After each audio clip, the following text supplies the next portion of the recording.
বাবা ক্ষমা করে দাও বাবা, ক্ষমা করে দাও। মা ক্ষমা করে দাও মা।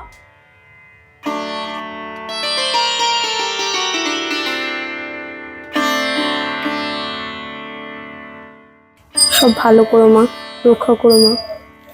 হে মা কালী, তুমি তো জানো এবার ক্রিকেট টুর্নামেন্ট আর নাটকের কম্পিটিশনের জন্য পড়াশোনাটা খুব একটা ভালো করে হয়নি, ভূগোলটা কমজোর রয়ে গেছে, ভূগোলটাকে একটু সামলে নিও মা। ও আর ইতিহাসটাও, ইতিহাসের ডেটসগুলো একটু দেখে নিও ঠাকুর। আর আর সায়েন্সটাও। ও আর অঙ্কটা তো মা, অঙ্কটা তো তোমার ভরসাতেই যাচ্ছি, ওটা তো তোমারই পরীক্ষা ঠাকুর, সামলে নিও ঠাকুর প্লিজ। জয় মা, জয় মা, জয় মা, জয় মা। মূর্খ, এবছর তুই আর পাস করতে পারবি না, ফেল করবি, ডাহা ফেল। মা তুমি কথা বলছো, কিন্তু তোমার আওয়াজটা এরকম পুরুষালী লাগছে কেন মা?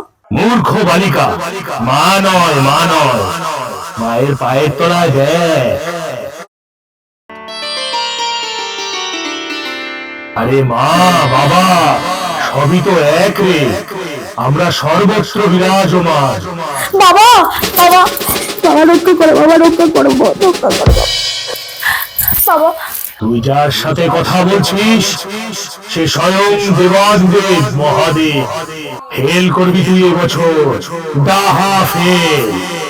ফাইনাল আসছে, পরের ক্লাসে না যেতে পারলে আমাকে আর বাড়িতে ঢুকতে দেবে না মা বাবা।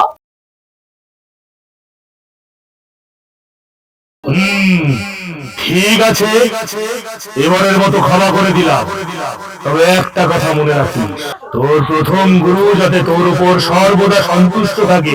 ঠিক আছে মা, আমি আমার মাকে। মূর্খ, মা নয়, তোর প্রথম গুরু তোর শুভাকাঙ্ক্ষী। আরে তোর পাশের বাড়ির বন্ধু শুভ, মনে রাখবি ও তোর জীবনে দেবদূত হয়ে এসছে, তোর মঙ্গল কামনার্থে এসছে। ওকে কোনোদিন কষ্ট দিস